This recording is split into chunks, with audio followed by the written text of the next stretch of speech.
ప్రతి సంవత్సరం మనం వినే మాట కేంద్ర బడ్జెట్. అసలేంటిది? కేవలం అంకెలు లెక్కలు ఉన్న డాక్యుమెంట్ అనుకుంటే పొరపాటే. ఇది మన దేశ భవిష్యత్తును నిర్దేశించే ఒక ఆర్థిక దిక్సూచి. రండి, ఈరోజు దీని గురించి కొంచెం లోతుగా తెలుసుకుందాం. ఒక దేశం, ఇంత పెద్ద దేశం, తన డబ్బుని ఎలా మేనేజ్ చేస్తుందో అని ఎప్పుడైనా అనిపించిందా? లక్షల కోట్లు వినడానికి చాలా పెద్ద మొత్తమే అయినా దాని వెనకున్న బేసిక్ ప్రిన్సిపల్స్ మన ఇంట్లో వేసుకునే నెల బడ్జెట్కి చాలా దగ్గరగా ఉంటాయి. నమ్మట్లేదా? అదెలాగో ఇప్పుడు మనమే చూద్దాం. సింపుల్గా చెప్పాలంటే కేంద్ర బడ్జెట్ అంటే మన దేశం యొక్క యాన్యువల్ ఫైనాన్షియల్ ప్లాన్. అంటే ఒక సంవత్సరానికి ఎంతొస్తుంది, ఎంత ఖర్చు పెట్టాలి అనే లెక్క. మన ఇంటి బడ్జెట్ లాంటిదే. కాని ఒక చిన్న తేడా. ఇక్కడ మనం ఒక ఫ్యామిలీ గురించి మాట్లాడట్లేదు. ఏకంగా 140 కోట్ల మంది ప్రజల భవిష్యత్తు గురించి మాట్లాడుతున్నాం. సరే, మరి ఈ ఫైనాన్షియల్ బ్లూప్రింట్ను ఎలా డిజైన్ చేస్తారు? ప్రభుత్వం తన దగ్గరున్న డబ్బును ఎలా విభజిస్తుంది? దాని బేసిక్ స్ట్రక్చర్ ఏంటో ఒకసారి చూద్దాం. ఒక పర్సుని ఊహించుకోండి. దాంట్లో 2 పాకెట్స్ ఉన్నాయనుకుందాం. ఒకదాంట్లో డబ్బేమో రోజువారీ ఖర్చుల కోసం, రెండో దాంట్లో ఏమో భవిష్యత్తు కోసం చేసే ఇన్వెస్ట్మెంట్ల కోసం. బడ్జెట్ కూడా అంతే. దానికి 2 వైపులుంటాయి. అవే రెవెన్యూ ఇంకా క్యాపిటల్. ముందుగా రెవెన్యూ బడ్జెట్ గురించి మాట్లాడుకుందాం. ఇది ప్రభుత్వం యొక్క day to day running costs అన్నమాట. అంటే ఏంటి? ప్రభుత్వోద్యోగుల జీతాలివ్వాలి కదా, ప్రజలకు ఇచ్చే సబ్సిడీలు, ఇంతకుముందు చేసిన అప్పులకు వడ్డీలు కట్టాలి కదా. ఇవన్నీ ఈ రెవెన్యూ బడ్జెట్ కిందకే వస్తాయి. సింపుల్, మన ఇంట్లో నెల నెల అయ్యే కిరాణా ఖర్చులు, కరెంటు బిల్లు, ఇంటి అద్దెలాంటివన్నమాట. ఇక రెండోది క్యాపిటల్ బడ్జెట్. పేర్లోనే ఉంది. ఇది క్యాపిటల్ అంటే మూలధనం. ఇది భవిష్యత్తు కోసం చేసే ఇన్వెస్ట్మెంట్. దేశానికి లాంగ్ టర్మ్లో ఉపయోగపడే ఆస్తులను క్రియేట్ చెయ్యడం. ఉదాహరణకి కొత్త రోడ్లు వేయడం, పెద్ద పెద్ద బ్రిడ్జులు కట్టడం, ఫ్యాక్టరీలు పెట్టడం. ఇవన్నీ దీనికిందకే వస్తాయి. మన పర్సనల్ లైఫ్లో చెప్పాలంటే ఇల్లు కొనడం లాంటిది, లేదా ఫ్యూచర్లో డబ్బులు సంపాదించి పెట్టే ఒక బిజినెస్ స్టార్ట్ చేయడం లాంటిది. సో చూశారుగా, ఈ రెండింటి మధ్య తేడా చాలా క్లియర్. రెవెన్యూ బడ్జెట్ ఏమో రోజువారీ ఖర్చులకి, అంటే డబ్బుని వాడేయడానికి. అదే క్యాపిటల్ బడ్జెట్ ఏమో భవిష్యత్తు కోసం ఆస్తులు క్రియేట్ చేయడానికి. అసలా డబ్బుతో ఒక ఆస్తి తయారవుతుందా లేదా అనేదే ఇక్కడ మెయిన్ పాయింట్. ఒకటి కన్జంప్షన్, ఇంకొకటి ఇన్వెస్ట్మెంట్. అయితే ఎప్పుడూ అనుకున్నంత ఆదాయం రాదు, ఖర్చులు మాత్రం పెరుగుతూనే ఉంటాయి కదా. మనింట్లో అయినా దేశానికైనా ఇదే పరిస్థితి. సో ఖర్చులు ఆదాయాన్ని దాటిపోయినప్పుడు ఏమవుతుంది? అప్పుడే సీన్లోకొస్తుంది లోటు లేదా డెఫిసిట్ అనే పదం. యాక్చువల్గా చూస్తే బడ్జెట్లో 4 రకాల డెఫిసిట్స్ గురించి మాట్లాడతారు. Revenue deficit, fiscal deficit, primary deficit, ఇలా. ప్రతి లోటు కూడా మన గవర్నమెంట్ ఫైనాన్షియల్ హెల్త్ గురించి ఒక స్టోరీ చెబుతుంది.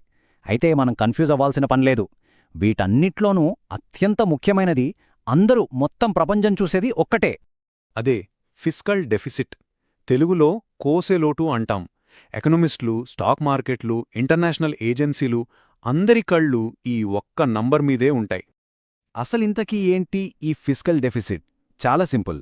ప్రభుత్వం యొక్క మొత్తం ఖర్చుల నుండి వాళ్లకొచ్చే మొత్తం ఆదాయాన్ని అప్పులు కాకుండా తీసేస్తే వచ్చేదే ఈ లోటు. ఇంకా సింపుల్గా చెప్పాలంటే ఆ సంవత్సరంలో బండి నడవడానికి ప్రభుత్వం కొత్తగా ఎంత అప్పు చేయాలో చెప్పే పక్కా నంబరిది. ఓకే, ప్రభుత్వం అప్పు చేస్తుంది, అందులో ఏముంది అనుకోవచ్చు. కాని ఆ అప్పు ఎందుకు అంత పెద్ద విషయం? దానివల్ల మన ఎకానమీ మీద ఎలాంటి ఎఫెక్ట్ పడుతుందో ఇప్పుడు చూద్దాం. ఇదొక డామినో ఎఫెక్ట్ లాంటిది. ప్రభుత్వం అప్పు చేస్తే మనకెందుకు అని చాలామందికి అనిపించచ్చు. కానీ అసలు విషయమేంటంటే, ఆ అప్పు ఒక చైన్ రియాక్షన్ని స్టార్ట్ చేస్తుంది. దాని ప్రభావం చివరికి మనందరి మీద పడుతుంది.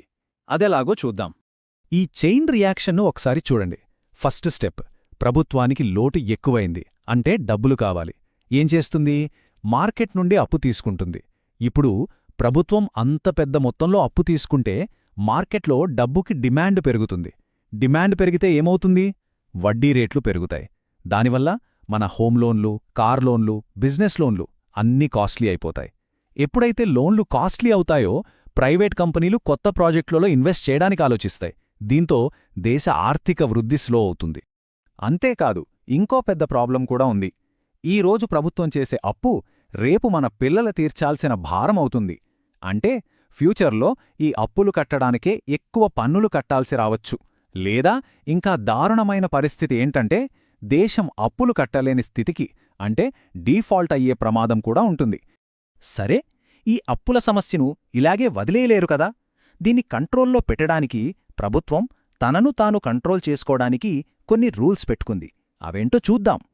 అదే fiscal responsibility and budget management act, షార్ట్గా ఎఫ్ఆర్బిఎం చట్టమంటాం. దీన్ని 2003లో తీసుకొచ్చారు. దీని ముఖ్య ఉద్దేశం ఒక్కటే, ప్రభుత్వ ఖర్చులకు ఒక అడ్డుకట్ట వేయడం, అప్పులు ఇష్టమొచ్చినట్టు పెరిగిపోకుండా చూడటం. ఇది ప్రభుత్వానికి ఒక రకమైన ఫైనాన్షియల్ డిసిప్లిన్ని నేర్పుతుంది, ఒక లక్ష్మణ రేఖ గీస్తుంది అన్నమాట. అయితే ఈ రూల్స్ అనేవి రాయిమీద గీత కాదు కదా, పరిస్థితుల్ని బట్టి మారుతూ వచ్చాయి. 2003లో మొదలైన ఈ చట్టాన్ని 2018లో ఎన్కే సింగ్ కమిటీ కొన్ని ముఖ్యమైన మార్పులు సూచించింది. ఇక కోవిడ్ లాంటి సంక్షోభాలు వచ్చినప్పుడు ఈ టార్గెట్లను అందుకోవడం, అదే టైంలో ఎకానమీని కాపాడ్డం, ఇది ప్రభుత్వానికి ఎప్పుడూ ఒక పెద్ద సవాలే. మరి 2018లో చేసిన మార్పుల ప్రకారం కొత్త టార్గెట్లు ఏంటి? దేశం యొక్క మొత్తం అప్పు మన జీడీపీలో 60% మించకూడదు. ఇది మెయిన్ గోల్. దీన్ని మళ్లీ కేంద్రానికి 40%, రాష్ట్రాలకు 20%గా విభజించారు. అయితే యుద్ధం లాంటివి లేదా కోవిడ్ లాంటి నేషనల్ ఎమర్జెన్సీలు వచ్చినప్పుడు ఈ టార్గెట్ల నుంచి తాత్కాలికంగా బయటకు రావడానికి ఒక ఎస్కేప్ క్లాజ్ కూడా పెట్టారు. చాలా ప్రాక్టికల్ కదా. సో ఫైనల్గా మనం అర్థం చేసుకోవాల్సిందేంటంటే, ఇదంతా ఒక బ్యాలెన్సింగ్ యాక్ట్. ఒకవైపు దేశ అభివృద్ధి కోసం ఖర్చు పెట్టాలి, రోడ్లు వేయాలి, స్కూళ్లు కట్టాలి. మరోవైపు ఆర్థిక క్రమశిక్షణ తప్పకూడదు, అప్పులు పెరిగిపోకూడదు. ఈ రెండింటి మధ్య సరైన బ్యాలెన్స్ సాధించడమే ఏ ప్రభుత్వానికైనా బడ్జెట్ తయారీలో ఉండే అసలైన ఛాలెంజ్. ఇక్కడే మన ముందు ఒక పెద్ద ప్రశ్న వస్తుంది. మనలాంటి దేశానికి, ఎన్నో సవాళ్లు, ఎన్నో అవసరాలున్న దేశానికి ఎప్పుడూ ఈ కఠినమైన రూల్స్కి కట్టుబడి ఉండటమే కరెక్టా? లేక కొన్నిసార్లు దేశం ముందుకెళ్లాలంటే ఈ రూల్స్ని కాస్త పక్కన పెట్టి ఖర్చు చేయడానికి వెనుకాడకూడదా? దీని గురించి ఆలోచించండి.